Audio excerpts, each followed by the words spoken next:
All right. Let's see, Paul, looks like we could be recording now, so I'm going to go ahead and get this started off. Hi, everybody. My name is Jordan Valdivias. I am the president of the College of Business and Innovation Alumni Affiliate. And on behalf of the Alumni Affiliate, I'd like to welcome everybody to the 2020 Dean's Virtual Brunch. As in past years, we've always had a great alumni speaker for you guys, and this year's no different. But of course, this year is a little bit different because we're doing it virtually, and I'm sure you're all pretty used to the virtual setting here. So we tried to make that a little bit more fun for you guys. Hopefully, if you registered before October 27th, you should have received an email with a $10 to Panera Bread. And hopefully some of you are enjoying that delicious Panera coffee and maybe a little free as well. So if anybody had any issues claiming that gift card, please contact the alumni office at alumnirelations@utoledo.edu. That's alumni relations, no space, no underscore, alumnirelations@utoledo.edu. So just a few housekeeping items here. So this event is being recorded, so it will be available on demand at toledoalumni.org.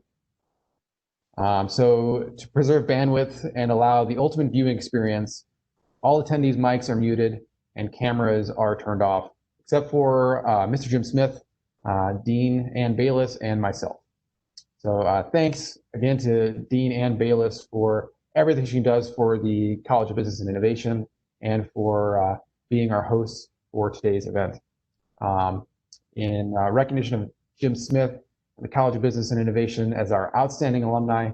I want to introduce, of course, Dean Ann Balazs. She's going to be bringing us into this kind of conversation we're having with Jim Smith, as well as an update for the College of Business. Thanks so much, Ann. Thank you, Jordan. Thank you for that introduction. And I'm going to share a slide deck with you all, a little bit of update as we do every Dean's Brunch. This will be no different. So if you'll give me a minute to pull that up, there it is. Okay, whoops, back one, page up. This is my third Dean's Brunch. It comes during the month of homecoming, but it has been a third and different type each time. The first time we met at the Toledo Club. Last year we were at Inverness. This year we're virtual, and hopefully next year we'll be back together again face to face. But what this does do is it brings people together from all over, and that includes our distinguished alumnus, Jim Smith, who happens to be in California. So he's been very gracious to have his breakfast, our brunch, with us on this Friday. So thank you very much for joining us. We did get a few questions to both myself and Mr. Smith that I will attempt to address in our update. There were a couple questions that were kind of particular, and so I promised to get back to those individuals with that data, which I have, and share that with them privately. So here we go. We have had, as you know, a really unusual year, and if you attended our town hall back in August, we shared with you that we had spent the summer preparing the campus and our buildings and our teaching, our instructional methods to meet the challenge of the pandemic. And we have a dashboard on the main website which tracks our positivity rate, which is relatively speaking quite low compared to other universities in the state and in the region. And I think that's due in great part to the teamwork on campus and to the students being compliant and everybody staying safe. So that is some good news. It did require us to prepare our buildings, and I just wanted to share, as we did in August, a few pictures of Stranahan and Savage, where we've got signage and we've got people, spaced out appropriately for social distancing, and trying to discourage large gatherings, of course. And again, it's worked quite well. The students, in the meantime, continue to learn and to serve. And these are a few pictures from this past week when the CLAR Leadership Academy visited 10 metro parks in the area and did some service work in cleaning up. So you see people are masked and they're doing their part. When they come to class, they're definitely in any university building, they've got mandatory mask wearing, and they are, again, they are doing some of the same things they've always done. Their student organizations are still active. A lot is being done virtually, but some new things are being done too. I had a dinner with the dean last night with our living learning community. There was an administrative dinner with a lot of the senior leadership team last week with students online. And so we're just pivoting and finding new ways to do things. And our faculty members are extraordinarily engaged, as well as staff. The Center for Family Business has hosted multiple seminars, webinars, et cetera, supporting the business community and engaging with the Toledo Chamber of Commerce in their Reboot initiative. We've got faculty publishing LinkedIn articles, hosting webinars, and these are all about, how to survive the pandemic, how to move forward, how to deal with the particulars of the CARES Act and human resource issues and so on. There have been journal articles, research being conducted specifically about the impact of the pandemic, including a recent journal article in the Journal of Banking and Finance on insider trading. Our faculty and staff have conducted interviews that have been broadcast. They've been on TV, on radio, in various programs. The Schmidt School director, Deirdre Jones, won an honorable mention for the way the Schmidt School has pivoted in this time of pandemic. And we are hosting a virtual conference on global supply chain matters, and this is Dr. Paul Hong. You might have seen him on the university's homepage, because he's been in the news quite a bit responding to issues about pandemic, supply chain issues. So in December, we're hosting a virtual international conference, and it's on 2 different weeks and all times of the day in order to accommodate the international audience and speakers who are participating. So I wanted to share that with you. So these are some of the new, different, and exciting things that we're doing in the college. On September 30th, we had our first virtual job fair, and that was very successful. Students and employers participated, and students are still getting internships. They're still getting jobs. They're still in demand, and in such industries as transportation and logistics, and obviously information systems and so on.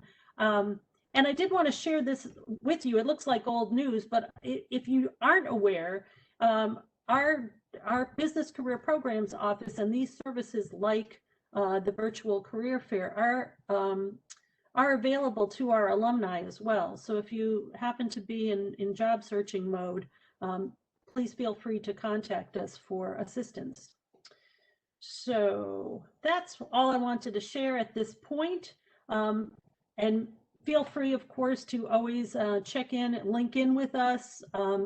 There's social media messages going out daily. Our website changes periodically, and we try and share as much news as we can through every communication channel we have. All right, without further ado, the whole point of today is really to share with you the good news about our distinguished alumnus, Jim Smith. I really appreciate his willingness to participate long distance. Let me get my screen off. How about that? Let's unshare if I can. Does that help? Okay, there we go. And we so appreciate, and when we first started talking and we told him that we had chosen him, selected him as the distinguished alumnus, we were really planning to be face-to-face. So he's been a very good sport, and we are doing this, and we hope to see him at homecoming in 2021. So let me give you a little bit of bio to introduce him properly. Jim Smith was originally a native of the Detroit area and first studied at Central Michigan University, where he graduated with a degree in chemistry and math in 1977. So we're going to hear a little bit about how you pivot from being a chem and math major to a sales manager extraordinaire. He would then go on to study at the University of Toledo, where he would earn his MBA and graduate in 1981. After graduation, he began working as a film buyer, first with General Cinema and then with United Artists Cinemas. He moved to a position with DreamWorks Pictures, where he would become the Western Division sales manager. He would then move to Paramount Pictures as the Senior Vice President of Worldwide Operations and currently serves as the Executive Vice President for General Sales Manager for Domestic Theatrical Sales. That's a mouthful. We're going to learn more about that. In his personal life, Jim and his wife Nancy, married since 1984, are proud parents to children Drew and Dana. Jim is very much involved in his community and has volunteered his time with Will Rogers Motion Pictures Pioneers Foundation, Covenant House of California, and via community days through Paramount Pictures. When time permits, he very much enjoys golf, sports, reading, and politics. And yesterday we were talking about favorite movies, but that's a whole other story. Welcome, Jim Smith. Thanks, Ann. Yeah. It's great to be here. Thank you. Yeah, I was just thinking, as you said, I was nice enough to get up early, but I think as a salesperson, you never miss an opportunity to talk. So it wasn't that hard to talk me into this. It's great to be here. Great to talk to you. Great. Well, you know, and this is how we are running this particular virtual interview, is that we did solicit some questions from the audience in advance. Many were sent in, and of course we have our own questions. We want to hear about your connection to the university, how your education at the university has helped create your success. And then, of course, there were some movie industry related questions that everybody was just waiting to hear. So if we could start about your career path, and I mean, I would even go back as far as how did you get from chemistry and math to the MBA? I will tell you, that's interesting. I actually got the degree in chemistry and math and applied for an internship at Dow Chemical in Midland, Michigan. And I think it was, I looked around and I saw all these people sitting in a laboratory, you know, and it kind of said day after days.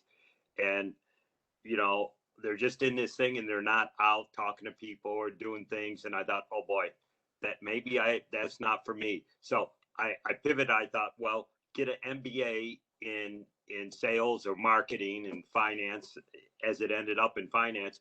And I was thinking of then taking that and working in chemical sales, because so many times, as you know, somebody has some expertise in their function, chemistry or math, and that, or they have expertise in sales and they don't melt the two together.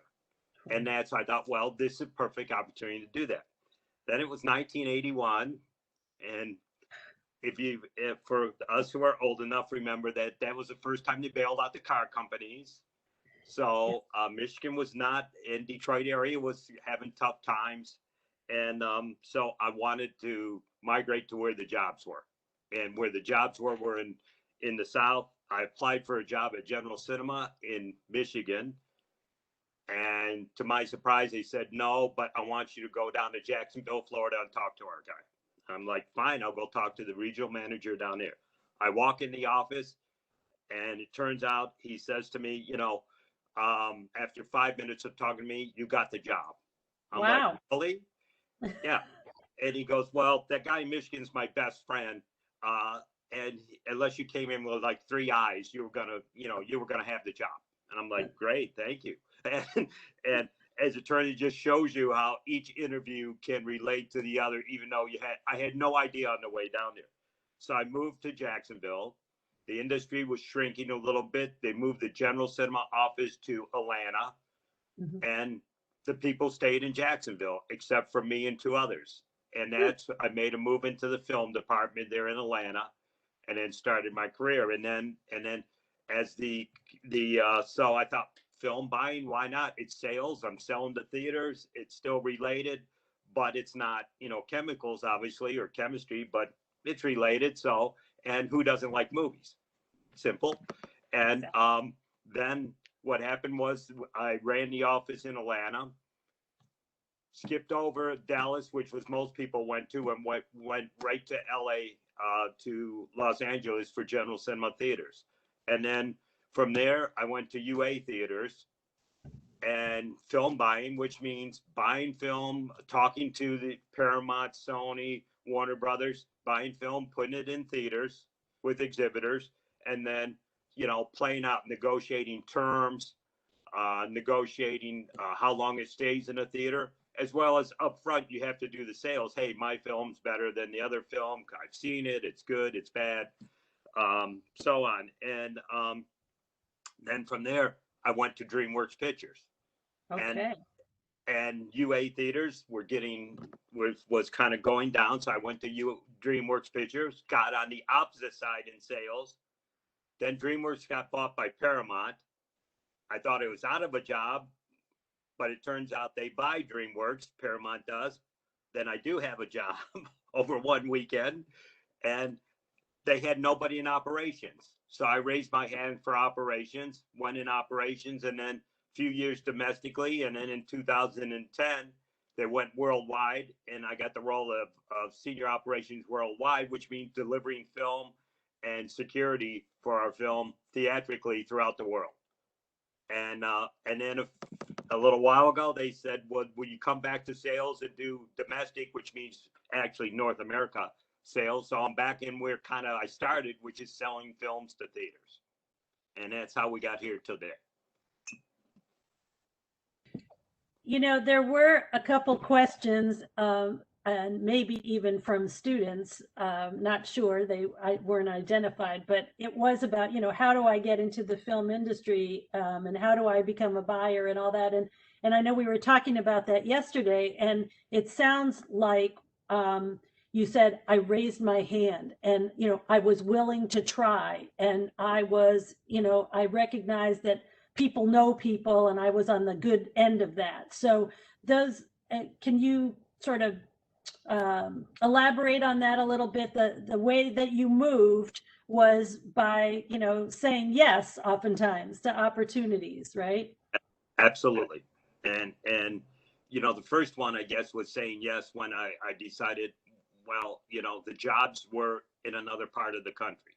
Mm-hmm. And it's a hard decision, with your family based, my whole family's around Michigan, but the jobs are in that different part of the country. And you go, okay, I'll do that. And then mm-hmm. they say, we're going to move the office to Atlanta, and will you do this? And I'm like, yeah, I'll do that. Mm-hmm. And so many times it absolutely is two things. You're willing to make a decision, and you'll raise your hand and say yes. And sometimes you go like, it's kind of lateral, maybe a lateral move. Everybody will look like, well, I'm not getting a new title. I'm not getting this. But you really have to look beyond the lateral move and look to see if that lateral move has a bigger and a higher spot to go to than the move you're in now. Mm-hmm. And that's what I always looked at. It is, what the future was. Same example by going to UA to DreamWorks. You look at the company and you said DreamWorks, that are a startup company. In our business, a startup company usually lasts about 3 years. That's what we always give it time, 3 years for a new film production company. But the difference between other companies and DreamWorks, started by Spielberg, Jeffrey Katzenberg, and David Geffen, they had not only talent and money. Here again, a lot of people have talent, but no money, or they have the money and no talent. And I looked at it and said, they have talent and money, and that went places. Mm-hmm. And so, again, you raise your hand and go, people not willing to go over there because they had a nice job. I'm like, I'll give that a try. Yeah. Why not? That's the future. And same way when I can run on forever, sorry, but same way when I went into operations, I know the guy running operations at the time, the executive vice president of operations, all his people were like, all the people that were going to come from DreamWorks or Paramount and be in his team left, said, no, we don't want to be on that team. We're going to leave the company. We don't like the changes. I'm like, I know something about theaters. I know something about inside of theaters.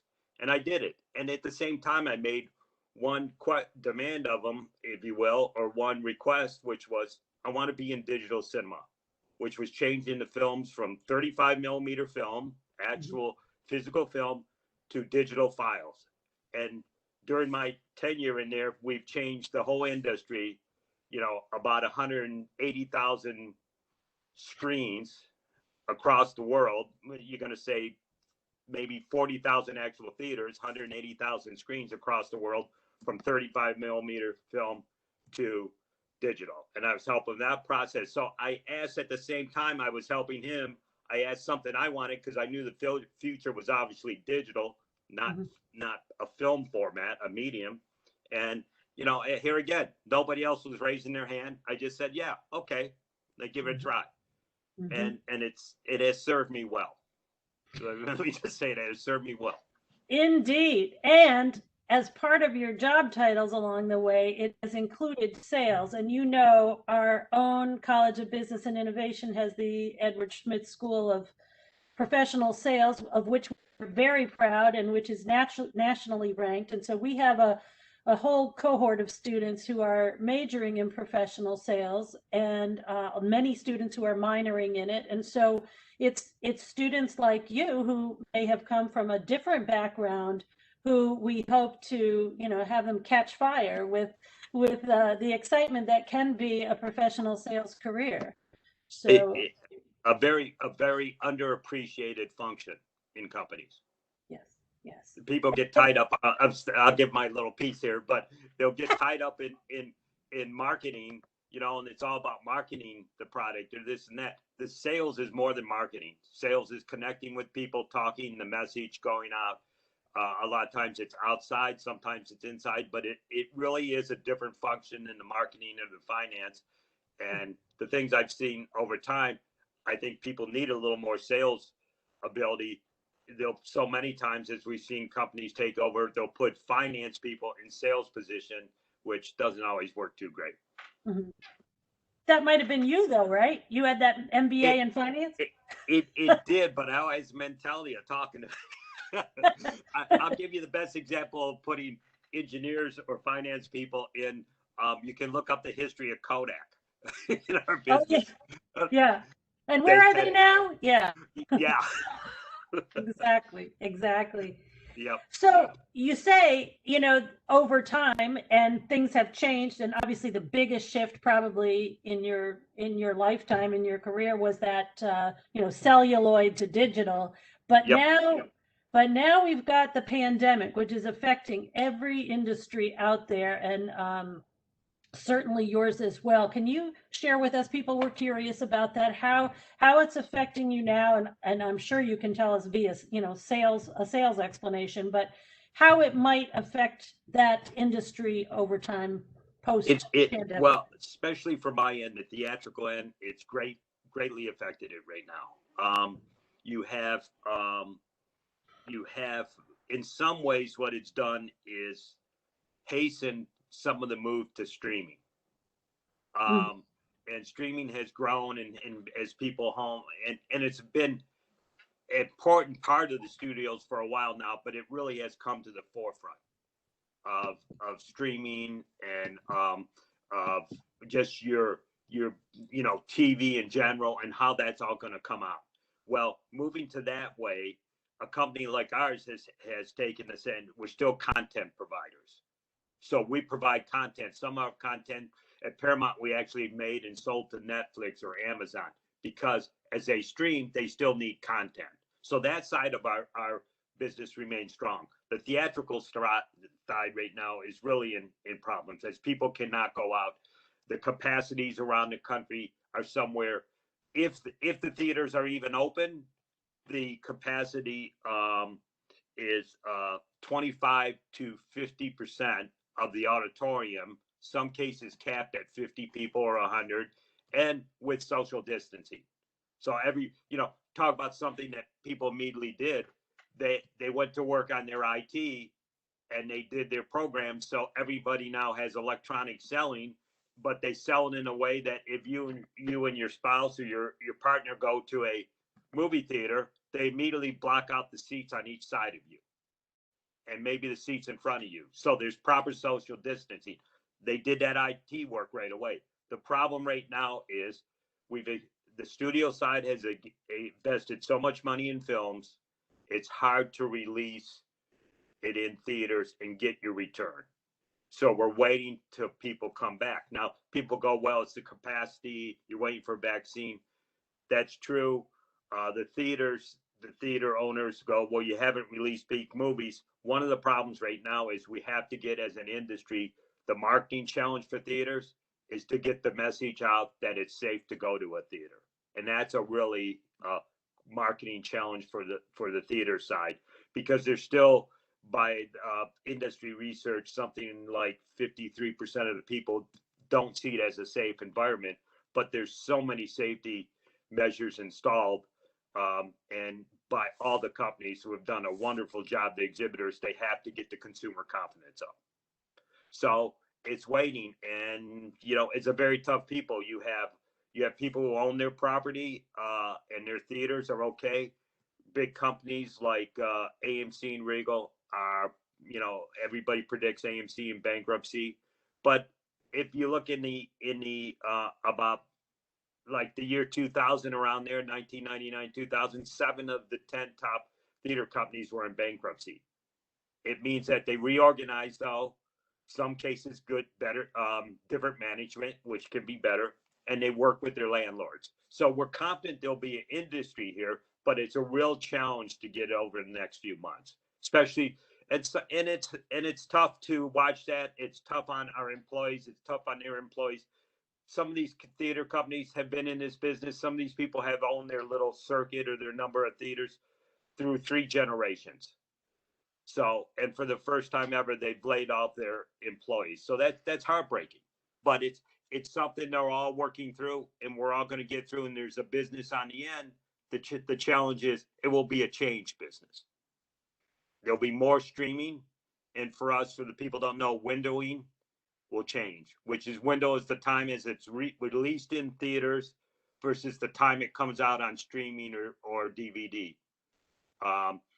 Or pay-per-view, and that time is going to shrink, and that's a contention with the exhibitors, but they know that thing right there will be a positive change, but was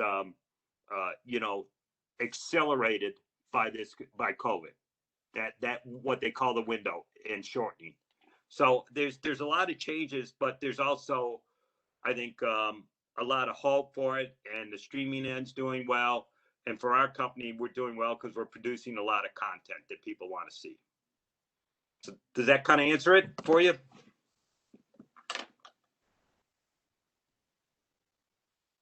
You're muted, Ann.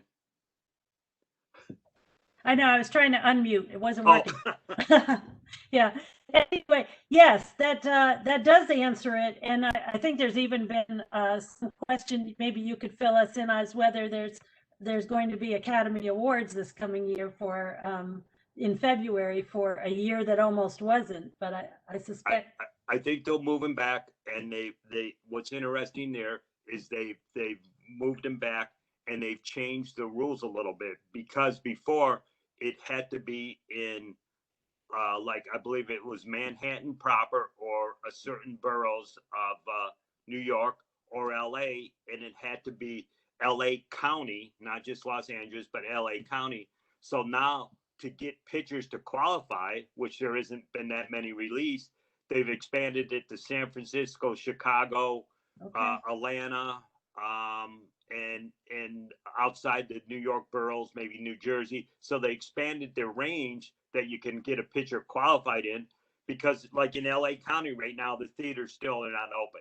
And okay, even when they open, they've changed the rules, because you had to have what we would call full show times, at least 4 shows a day.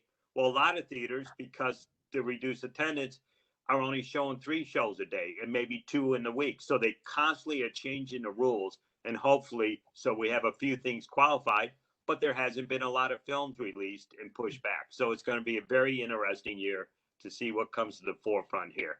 I would look at the films that came out before March 13th as the possible contenders. Right. And that's a change, because they used to wait till Thanksgiving, right? Yep. Get that last minute push. Yeah. Absolutely.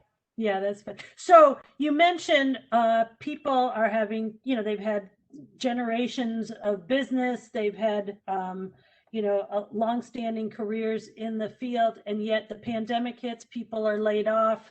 And so there was a question about how your industry and maybe the people you work with a little closer to you, how you've managed to keep people motivated and looking forward and maybe being innovative and hopeful under the circumstances. Yeah, I think that's a really good question. That's something my boss and I speak about a lot and work on, and the company overall has worked on and been sensitive to.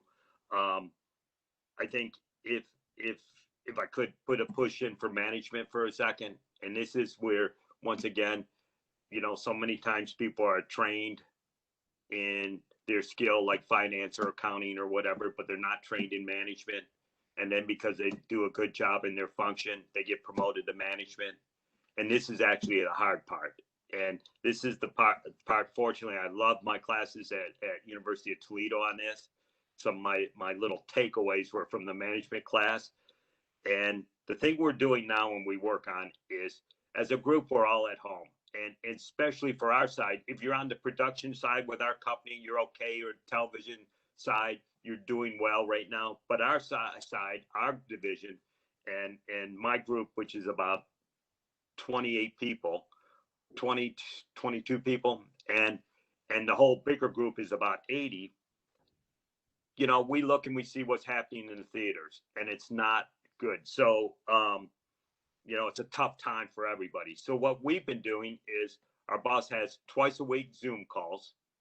We have one at 11 o'clock on Tuesday, but we have one at happy hour, we call it, at 4:30 on Thursday. And if somebody wants to have a glass of wine in their hand during that call, that's all good. They're at home and safe and enjoy it. And that one, the first one, we talk a lot of business. The second one, we'll matter of fact, we actually had a pumpkin carving contest this week, which was actually a lot of fun. And you wouldn't think, as maybe an older adult, that you would enjoy this, but it was actually a lot of fun, and it was a way for people to reduce and just release everything they had for a while. And I think it's communicating, it's doing that. I have myself I make sure that at least once a week, if not every other week, I talk to everybody individually and just say, how are you doing? How you doing? We'll have a business. What's your issues? What I make sure they try to call me. We've had, you have COVID, but you have your usual things, like we had somebody whose partner for years had died. We had somebody who had, trouble at home with their kids. And then you have to be sensitive right now to everybody's trying to get their kids to learn. In LA County, everything is distance learning, and there is no in-school session. They're just now starting it. So they're at home, they're on the computer, they're trying to balance work. I think the thing that we've tried to do is been sensitive to that, help work around people's schedule. But the main thing is to stay in contact with everybody, show them the positive, and get them together as a team to show we're all in this together. Nobody's separate. And the company does that. Our CEO of Viacom CBS, Bob Bakish, he has a Zoom call called Bob Live probably once a month, and just updates everybody, and you get to ask questions and so on. It's all about keeping the team together and letting know we're all going through this together. We all have these issues. We have our job to do. You have to be on your job, you do it, but at the same time, we know there's personal issues. That's the way we've managed, and so far it's worked pretty well. And it's tough to keep, when your little part of the business is not doing well, it's tough to keep spirits up. So we worked hard on keeping everybody's morale and spirit up, and realizing that when it's a tough period, there is an end to it, and we'll be back at someday to business as usual. But the industry may have changed. So we also talk a lot about changing and being braced for change and being open to change. And how do we use the change for our benefit and make us the strongest competitor once we're out, because we're the best to adopt the change. Yeah. Fascinating. We've been talking about that as well, because so many of our students who were interviewing last February and promised internships and summer jobs, actually, virtually all of them were placed. Still, the business community was very supportive and was willing to take them on remotely. That wasn't the original plan, right? But they went remotely. And reports back from both our students and the greater Toledo business community is there's actually was an uptick in productivity because people were able to, lose the commute, and other things that are associated with having to get yourself ready for work and get to work and get home from work and all that. And so, and especially our students are, very screen savvy. And so this was not a big pivot for them, but I imagine also in your business, people learn to be productive in new ways. And as you said, it may not be the same, there's going to be a new normal, right? And people will be working differently, and maybe you wouldn't have had to fly to Jacksonville and then move to Atlanta and move to the West Coast. You could have been in Michigan or Ohio or wherever you wanted to be. And, that could be the future, right? Absolutely. During this time, we've had a couple of people go to their families and spend a couple of weeks in New York and, a couple of weeks in North Carolina, in Portland, Oregon. And the truth is, wherever they work, they function the same way as they were sitting at home. It really told you how you could do it. There's an article in one of the papers, in one of the maybe the industry things like Hollywood Reporter, Variety, about our head of TV, saying how before COVID she wasn't sure about that and how that would work. Now she's sure that it works, but she's also I need certain meetings to be face to face, to get to see the reaction, to get in the room, to negotiate. But I also know that when somebody tells me now I need to be home and I have to be home all day, I need this hour during the day, as long as they're doing their work and working the rest. She goes, like, I used to worry about that. Now it's like, fine. And, I think in a lot of cases, it'll depend on your position. It'll almost be a hybrid. Maybe you meet once a week in the office and the rest of the time you work from home. Because there's still little cues and reactions and things you want to see from your employees when you're together, and there's a sense of community and spirit when you're together versus what over over a Zoom call.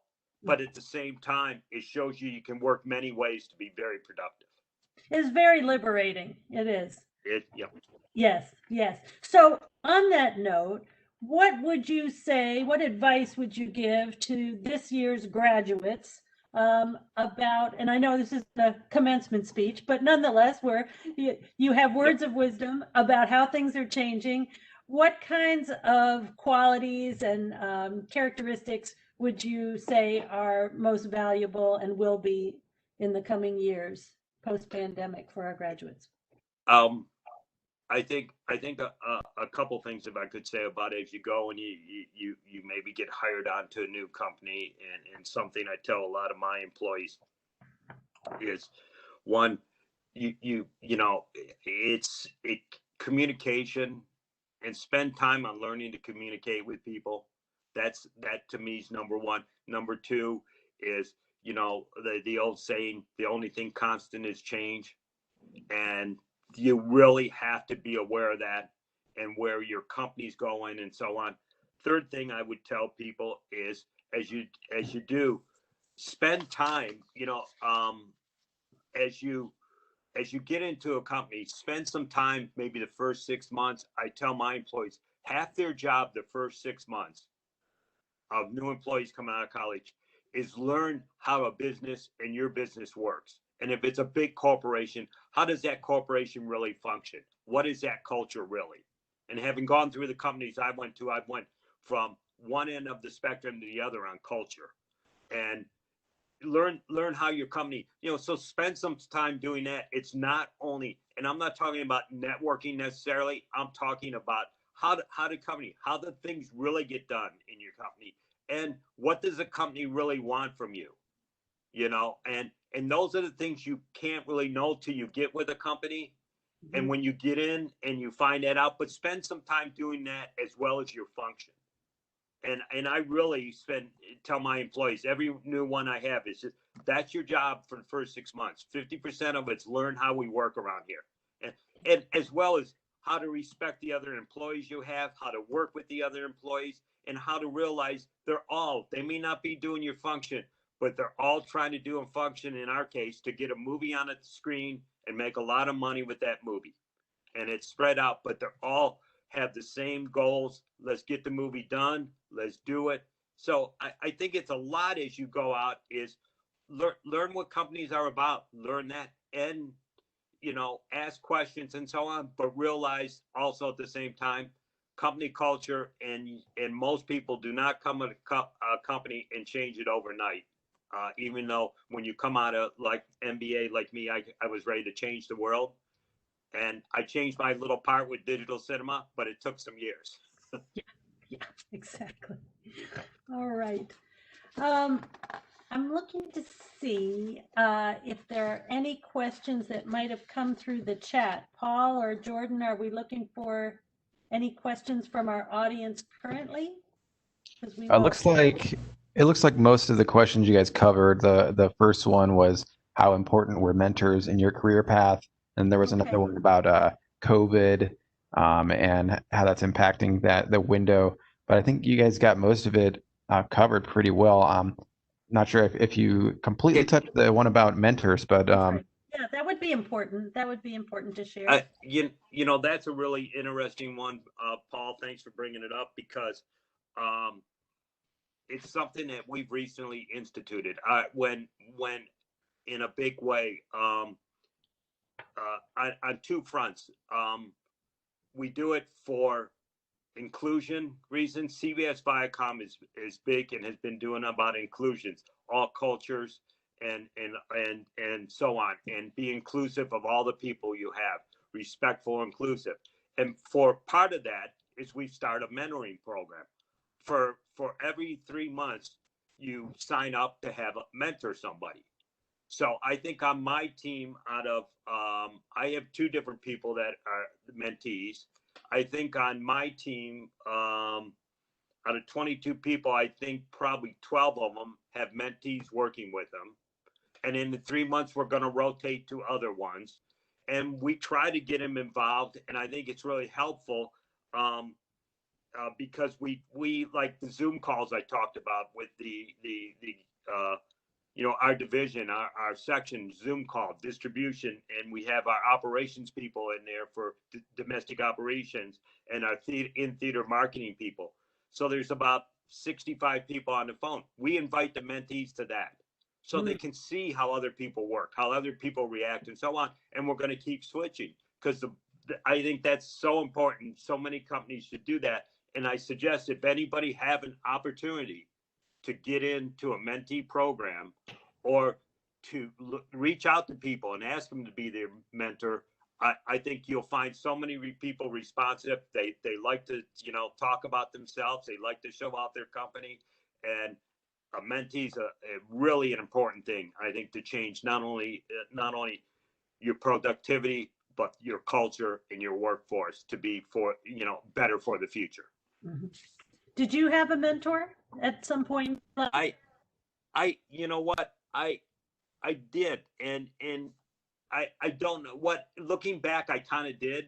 I had 2 or 3 people that that kind of took me under their wings, and I went from different companies with them, and I started Gentleman, and they kind of always looked out for me a little bit. Yeah. And I didn't even realize it till later. Yeah. But I always had this great relationship and made sure, even if we separated companies, that I called them and talked to them, and we talked about the industry, and they kind of did. And I didn't really realize it till looking back, to be honest. But I don't have anybody I have 2 people I could call their names out, but I'm not sure I called them mentors. Yeah. Interesting. Yeah. So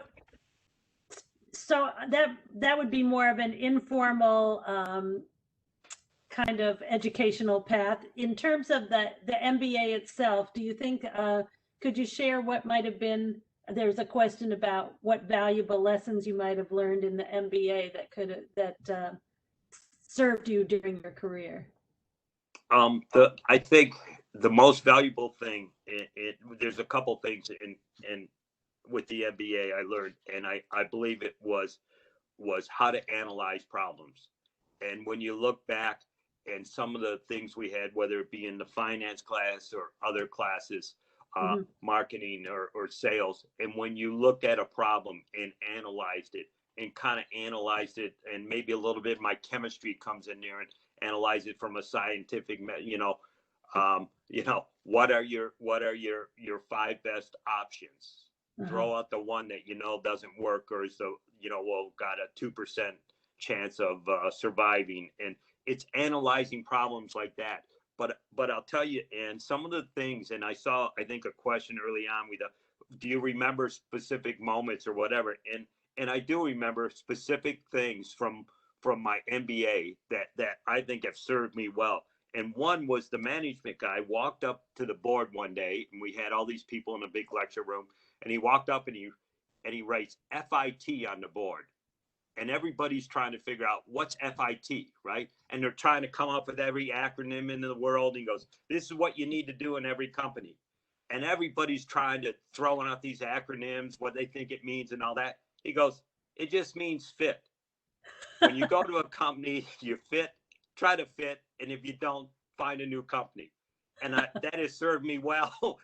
And I thought, boy, it's so simple, but it's the best advice. Another one told me is that companies are like the U.S. sometimes. The pendulum is never at the bottom. It's either one side far to the right, far to the left. It's never at the bottom. Companies are like that too, in their culture and so on. And so there's specific things like that. I can remember, I can see the guy's face like it was yesterday doing the fit thing on the board.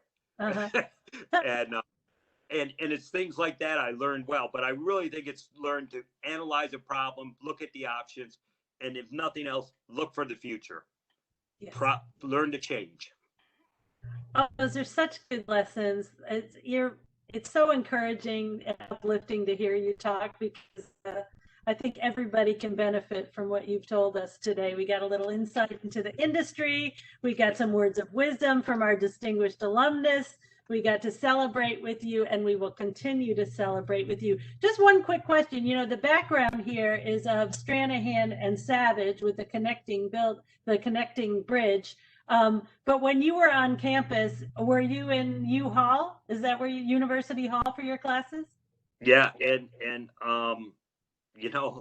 I was, but a lot. Is University the Hall the main building? Yes. Yes. That was most of the classes right there. I loved it. Yeah. Oh, that's great. That's great. Yeah. Great. Well, listen, Jordan, you want to take it from here? We are so grateful for your time and the fact that you've got a whole day ahead of you. And thank you. Yes, and you took the time. And we look forward to seeing you in person in the coming year. Thank you very much. Thanks for having me, really. Sure. It's been great. Yeah, that was a really great time. Thanks for everybody for joining the webinar today. I think it was great to hear from one of our distinguished alumni, and I hope everybody has a wonderful weekend. Stay safe, stay warm wherever you are in the country, and have a wonderful time. And thanks for thinking of the University of Toledo College of Business and Innovation. Take care, everybody. Thank you, Jordan. Thank you. Thanks. There you go.